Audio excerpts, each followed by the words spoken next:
Welcome to a quick discussion of Sonic Frontiers: The Final Horizon. Now that the last content update is available, I wanted to revisit the game to highlight the new content and share my final thoughts on the game as a whole.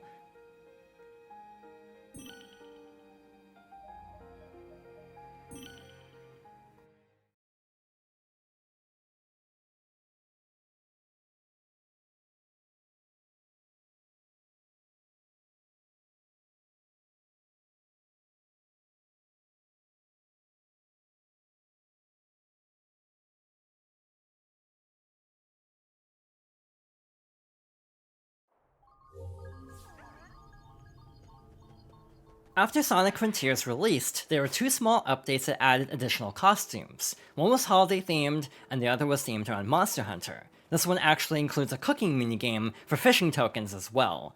There was also a content roadmap announced for 2023, including 3 free updates. The first update added a jukebox feature where you could find songs throughout the open zones from past Sonic games and use those songs in the open zones. There's also a photo mode and 2 new time trial options. One involves going through all of the cyberspace stages for an island consecutively as quickly as possible, and the other involves battling enemies as quickly as possible. Update 2 added birthday-themed cosmetics for Sonic and the other characters, along with a different HUD, and open zone challenges, where you basically have score attack challenges, and if you get S ranks in all of them, you can actually unlock the Spin Dash, making its first appearance in this form since Sonic 06, if I'm not mistaken. There are also new Coco added as collectibles in Update 2. If I'm not mistaken, one of the updates also included a New Game Plus feature, but I don't remember if it was Update 1 or 2. The final update was the big one. It promised new playable characters and a new story, and given how rough some aspects of the story were in the base game, people were really excited for this. People were also excited because the main characters being teased, Tails, Knuckles, and Amy, hadn't been playable in a 3D Sonic game since Sonic 06, so it's a really big deal that they're finally playable again, and the results in general are a little bit mixed. Starting with Amy, who's actually the first character you play in the new storyline. By the way, this doesn't overwrite the previous story, you basically go through a portal to an alternate take on the final island, so you don't have to worry about losing out on the original ending if you still liked that ending and all the set pieces there. But basically you start with Amy and go through a section where you have to get the Chaos Emeralds, and basically periodically you'll swap to Knuckles and Tails as well, and eventually Sonic. I'm not going to go too much into detail for the sake of spoilers, since the DLC still isn't that old at the time of this particular video, but it is very interesting in terms of how it's structured. It's very different from the main game, where you have the gameplay loop of going through the cyberspace stages to actually unlock all the keys to get to the Chaos Emeralds. Meanwhile, in this case, the cyberspace stages are a lot more superfluous and optional, but they do play a role nonetheless.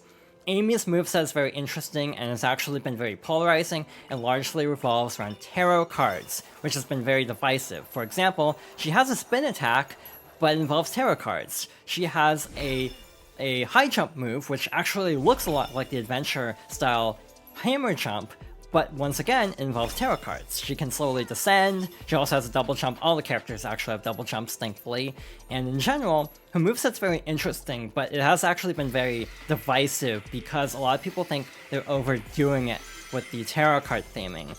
Each character also has a special Psyloop action. Amy's involves a hammer, that's one of the only times you see her hammer in her moveset, and the other time is actually with her Max Ring Dash, which also involves using the tarot cards and the hammer together, which is very interesting actually.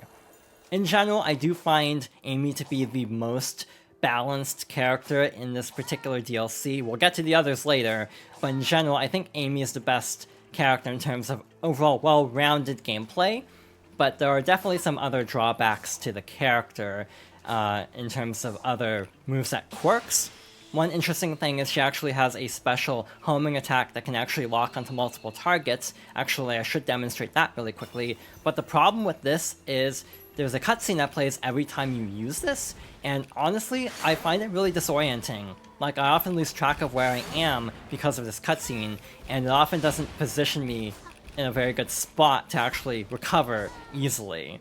So in general, I feel like the multi-target homing attack, while a good idea, kind of like in Lost World, it is a little bit finicky overall. You might notice that this is still the Switch version. The draw distance isn't much better on the other consoles, admittedly, but it is something to consider. If you still haven't picked up this game, maybe avoid the Switch version because it has some other problems that I'll get to in a bit as well. They're also tied to some of the other performance limitations. But next up, let's go over to this Coco here and swap over to Knuckles.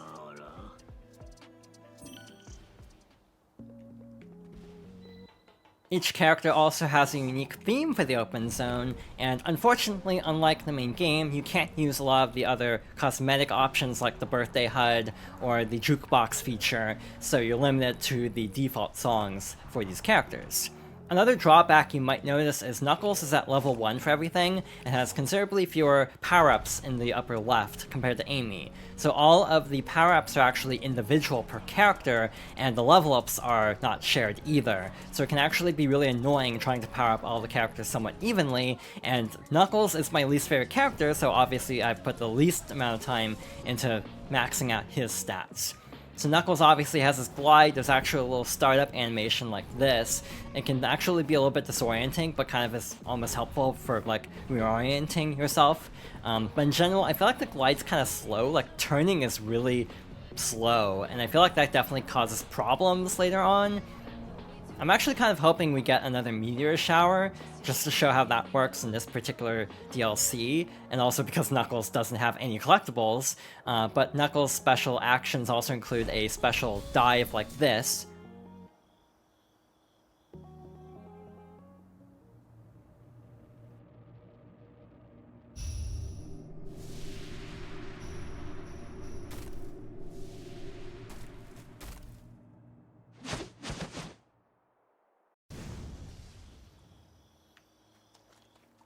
And right on cue, we have another Starfall here. Knuckles' special max ring boost involves him like turning into a drill like this.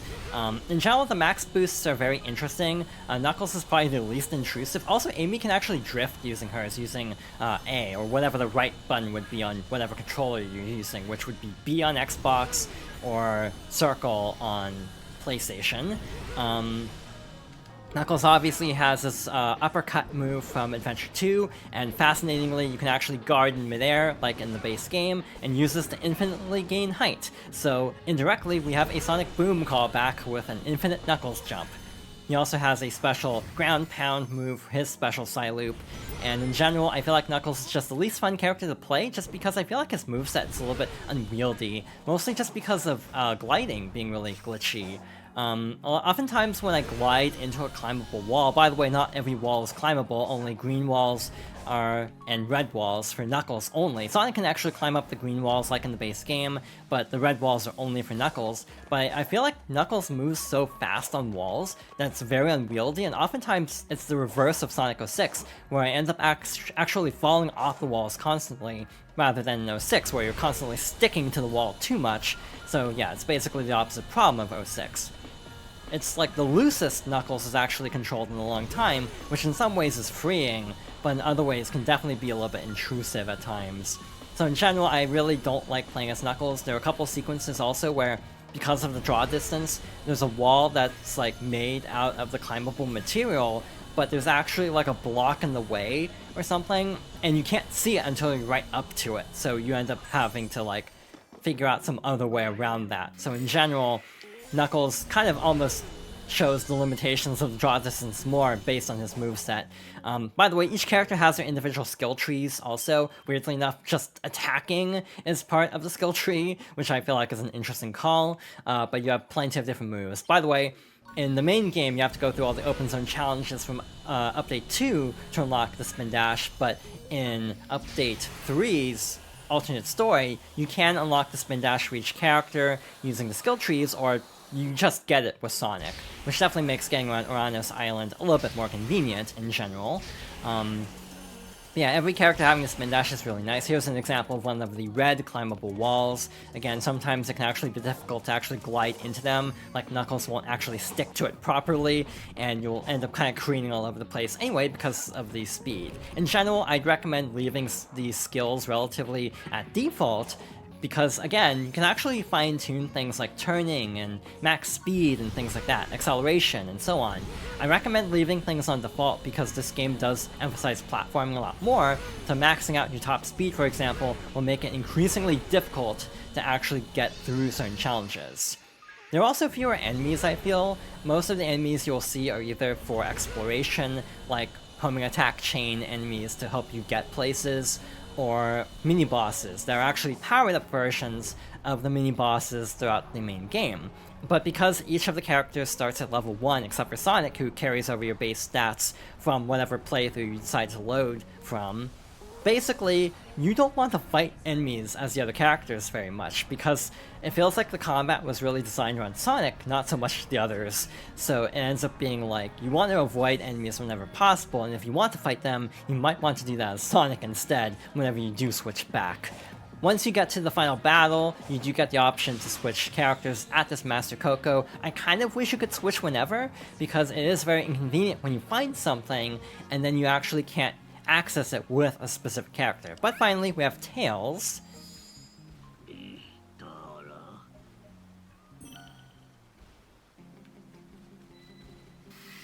In a lot of ways, Tails is the most interesting character because he's the most broken character in terms of his overall design. I'm trying to do the infinite loop there to get the infinite boost because his max ring boost actually summons the Cyclone from Sonic Adventure 2 and Shadow the Hedgehog. He also has a special attack on the ground, we can actually use the laser move from Sonic Adventure 2, which is a very viable combat option. But again, unless you max out all your stats using the various Starfall collectibles, you probably should avoid combat whenever possible. But just to demonstrate, it's actually cool being able to use this in a single player, given that that was limited to the multiplayer in Adventure 2. Tails' main attack involves throwing wrenches. You can actually throw a series of wrenches like this and bounce off of them, a la Mario Odyssey. But in general, I do feel like Tails' moveset is a little bit odd. I kind of wish he threw rings, just as a callback to Heroes and 06. His other moves involve flying, obviously. He also has a little bit of a startup like Knuckles, but he does gain quite a bit of height. He is limited, obviously, based on a certain amount of stamina, but in general, I do feel like Tails has a pretty decent moveset. But in general, I almost feel like, again, there are a surprising lack of callbacks to other aspects. His special side loop involves using a blaster, so I kind of wish he used that instead of throwing wrenches, to be honest, though this also does generate rings that I assume are collectibles and not like dummy ring bombs, because I was actually collecting them. I hadn't really thought of that before.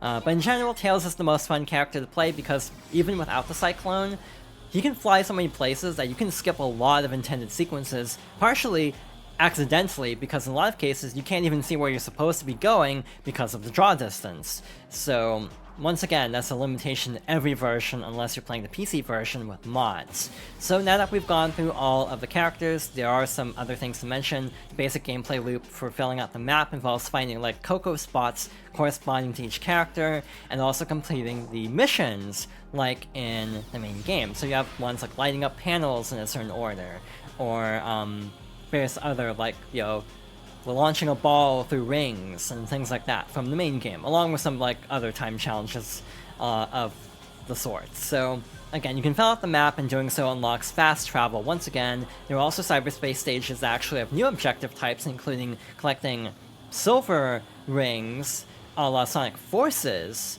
and also going through number rings, which I think was also a mission type in Forces, and also finding lost animals, too. There are also several missions where you have to race a shadow version of Tails, which is interesting to consider given Tails' comments in the main story.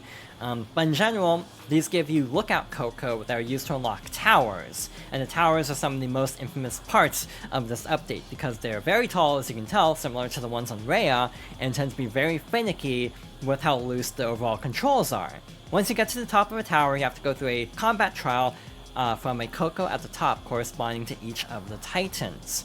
The Master Trial in particular is actually notoriously difficult already because of how strict it is, because you actually don't have an infinite parry anymore for that challenge. If I'm not mistaken, it's about an 8-frame window on easy, and as low as like a 4-frame window on the highest difficulty. So the other characters similarly actually have limits to their parry timing as well, unlike Sonic. But going from infinite parry to having to actually perfect parry, almost frame perfect, is actually quite a tall order, and I definitely feel like it was overtuned, and that's my overall feelings on this update, and Sonic Frontiers in general.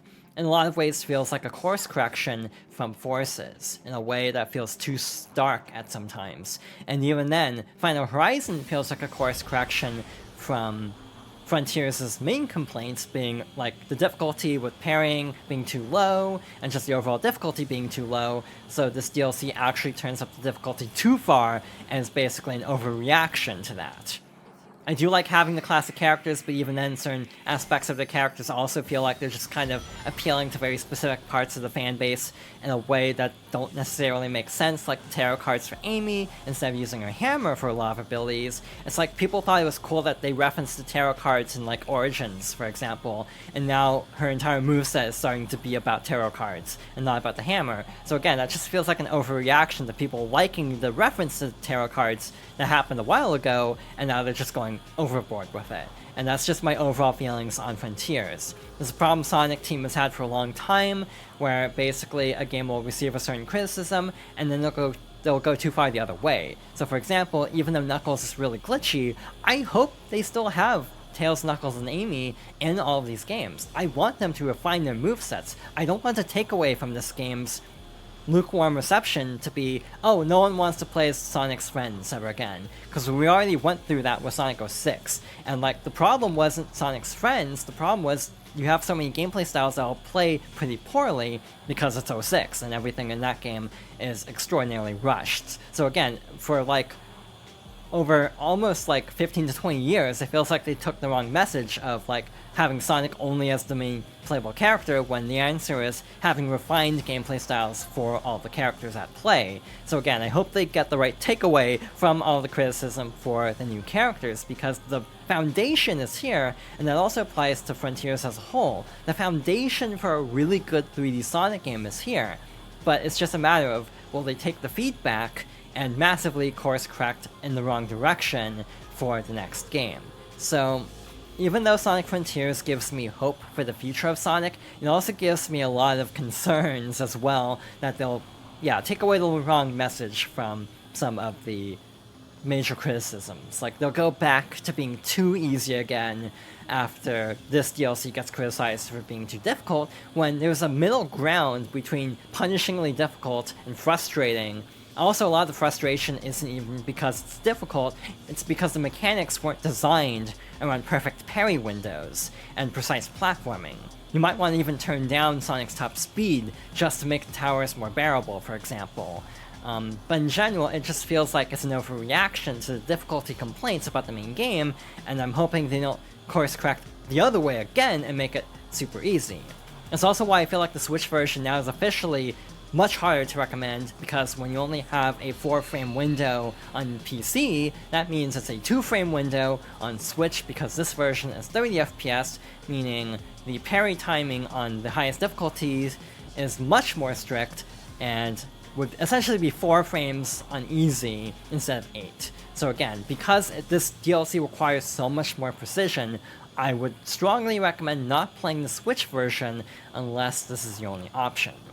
As a whole, this kind of is a perfect send-off to Frontiers, in that it sort of shows all the problems with Sonic Team that I've had in terms of like overreacting to things, and not necessarily taking the proper feedback and the proper message away from their, from criticism. So yeah, in a way it feels like a perfect send-off to Frontiers, and just being a very mixed result. The hype moments are phenomenal and worth experiencing. If you get stuck, I recommend at least looking up the cutscenes, because a lot of the storytelling in this is actually phenomenal, but the difficulty and overall level of frustration, because of how imprecise everything is, can be a little bit overbearing. But that is my quick summary of Sonic Frontiers: The Final Horizon, so thank you for watching, and I hope you'll join me next time for another discussion.